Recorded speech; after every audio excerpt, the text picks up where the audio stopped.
అలానే సిఎస్ రావు. జగన్మోహన్ రెడ్డి గారు పట్టుమని 10 నిమిషాలు కూడా అసెంబ్లీలో లేకుండా వెళ్ళిపోయారు. 11 నిమిషాల్లో అక్కడ కనిపించలేదు. మరి ఆయన ఎక్కడి నుంచి వచ్చారు, మళ్ళా ఎలా వెళ్ళారు అనే దాని మీద ఆసక్తి నెలకొంది. ఎందుకంటే జగన్మోహన్ రెడ్డి గారు బడ్జెట్ సమావేశాలకు హాజరవుతారు అని గత 2 రోజుల నుంచి చర్చ జరిగింది. ఆయన ఏ గేట్ నుంచి వస్తారు అనే చర్చ కూడా నడిచింది ఆసక్తికరంగా. అయితే ఇప్పుడు తాజాగా ఆయన ఏ గేట్ నుంచి వచ్చారని అంటే అసెంబ్లీ ప్రొసీడింగ్స్ ప్రకారం, అసెంబ్లీ మార్గదర్శకాల ప్రకారం 4వ గేట్ నుంచి వచ్చారు. దానికి కారణం ఏంటంటే ఎమ్మెల్యే ఆయన పులివెందలకి, అంతకు మించి ఆయనకి ఎలాంటి హోదా ప్రజలు ఇవ్వలేదు 2024 ఎన్నికల్లో. అందుకే ఆయన 4వ గేట్లో ఎమ్మెల్యేలతో పాటు నడుచుకుంటూ వచ్చారు. ఈ ఆసక్తికరమైనటువంటి అంశం దాదాపు 2 రోజుల నుంచి నడిచింది. ఎందుకు నడిచింది అంటే 2024 ఎన్నికలు అయిపోయిన తర్వాత, కూటమి ప్రభుత్వం అధికారంలోకి వచ్చిన తర్వాత అసెంబ్లీలో సభ్యులుగా ప్రమాణ స్వీకారం చేస్తారు. ఆ సభ్యుల ప్రమాణ స్వీకారం చేసేటప్పుడు ప్రొటెం స్పీకర్గా అప్పుడులో గోరంట బుచ్చయ్య చౌదరి గారు ప్రమాణ స్వీకారం చేయించారు. చేస్తూ ప్రోటోకాల్ ఏంటంటే ముఖ్యమంత్రి చేత చేపిస్తారు, ఆ తర్వాత డిప్యూటీ సీఎం చేత చేపిస్తారు, ఆ తర్వాత మంత్రుల చేత చేపిస్తారు, తర్వాత మిగిలినటువంటి సభ్యులకు ఆల్ఫాబెటిక్ ఆర్డర్లో చేపిస్తారు. కానీ జగన్మోహన్ రెడ్డి గారికి అప్పుడు ప్రయారిటీ ఇచ్చి ముఖ్యమంత్రి డిప్యూటీ సీఎం చేసిన తర్వాత ప్రమాణ స్వీకారం చేసేటువంటి వెసులుబాటు జగన్మోహన్ రెడ్డి గారికి కల్పించారు. అలాంటి ప్రోటోకాల్ ఇప్పుడు మళ్ళీ కల్పిస్తారేమో అనుకున్నారు. అప్పుడు ఆయన వెహికల్ని గేట్ నెంబర్ 2 నుంచి ఎంటర్ చేయడానికి అనుమతి ఇచ్చారు కూడా. సో అలాంటి ప్రోటోకాల్ మళ్ళీ ఉంటుంది ఇప్పుడు కూడా అని చెప్పేసి అనుకున్నారు. కానీ అలాంటిది ఏం లేదు ఈసారి. ఒక మామూలు ఎమ్మెల్యే మాదిరిగానే ఆయన 4వ గేట్ నుంచి మార్గదర్శకాల ప్రకారం నడుచుకుంటూ వచ్చి అసెంబ్లీలోకి అడుగుపెట్టారు. ఎప్పుడు అడుగుపెట్టారు అని అంటే కరెక్ట్గా గవర్నర్ తన ప్రసంగాన్ని ప్రారంభించేటువంటి సమయానికి అడుగుపెట్టారు. తన సహచర 10 మంది ఎమ్మెల్యేలతోటి అడుగుపెట్టడమే ప్రతిపక్ష హోదా కావాలని నినాదాలతోటి మొదలుపెట్టారు. ఆ తర్వాత గవర్నర్ ప్రసంగం కొనసాగుతున్నటువంటి సమయంలోనే పట్టుమని 10 నిమిషాలు ప్రతిపక్ష హోదా ఇవ్వాలి జగన్మోహన్ రెడ్డి గారికి అని చెప్పి నినాదాలు చేసి బహిష్కరించి వెళ్ళిపోయారు. అసెంబ్లీని బహిష్కరించి వెళ్ళిపోయారు. ఇక అసెంబ్లీకి వచ్చేటువంటి అవకాశాలు కూడా లేవు అని చెప్పి ఇప్పుడు తెలుస్తోంది. కారణం ఏంటంటే కేవలం 60 రోజుల పాటు అసెంబ్లీకి అటెండ్ కాకపోతే అనర్హత వేటు పడుతుంది అనేటువంటి ఉద్దేశంతో జగన్మోహన్ రెడ్డి గారు అటెండ్ అయ్యారు.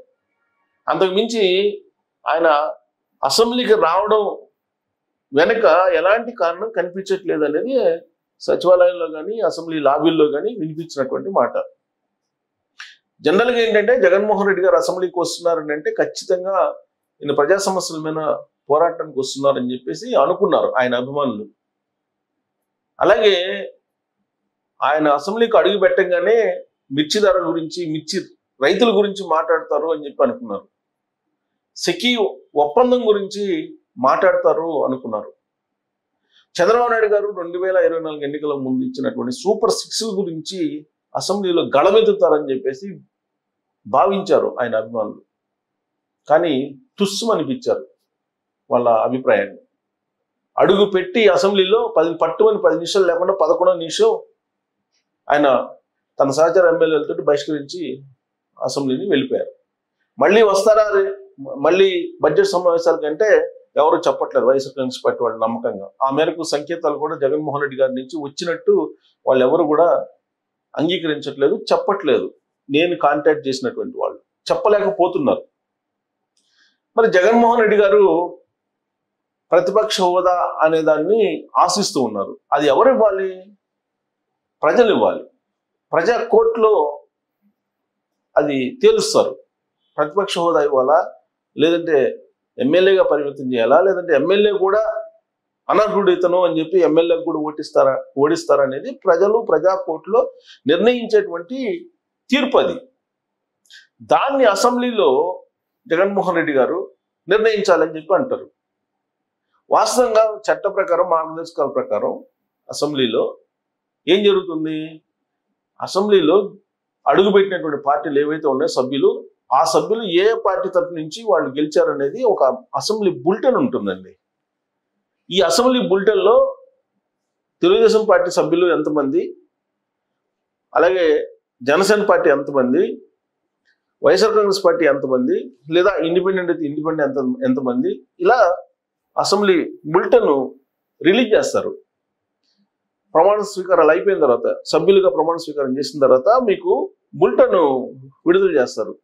ఆ బులెటిన్ విడుదల చేసేటువంటి క్రమంలో అది ఎందుకు విడుదల చేస్తారంటే చట్టం ఏం చెప్తుంది, అసెంబ్లీ ప్రొసీడింగ్స్ ఏం చెప్తున్నాయి, ఎవరైతే ప్రభుత్వాన్ని ఏర్పాటు చేయగలరో ఆ ప్రభుత్వాన్ని ఏర్పాటు చేసేటువంటి వాళ్ళని ప్రభుత్వ పక్షము అని అంటారు.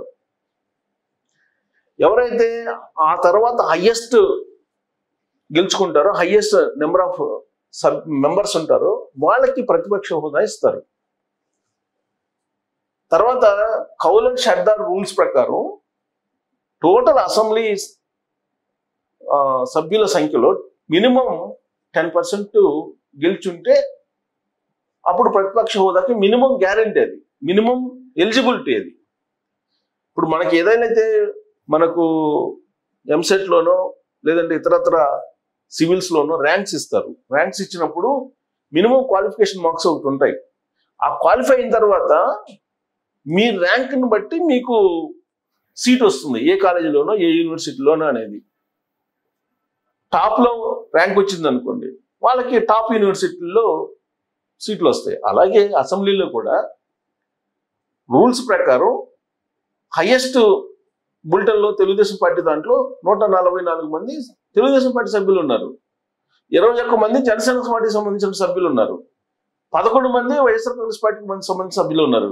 మరి చట్ట ప్రకారం, మార్గదర్శకం ప్రకారం ఎవరికి ఇస్తారు ప్రతిపక్ష హోదా అంటే జనసేన పార్టీకి వస్తుంది. అదే విషయాన్ని పవన్ కళ్యాణ్ గారు వివరించి చెప్పారు. ఈ 5 సంవత్సరాల పాటు ప్రతిపక్ష హోదా నీకు రాదు, ప్రజలు నిర్ణయించలేదని చెప్పే విషయం జగన్మోహన్ రెడ్డి గారికి చెప్పేశారు. ఆయన చాలా క్లారిటీగా చెప్పారు. ఇక నా దాని మీద ఆశలు వదులుకోవాల్సిందే, మళ్ళీ డిమాండ్ చేసినందువల్ల ఉపయోగం లేదు, టైం వేస్ట్ తప్ప. అసెంబ్లీలో ఏదైనా ఉంటే ప్రజా సమస్యలను మాట్లాడితే బెటర్.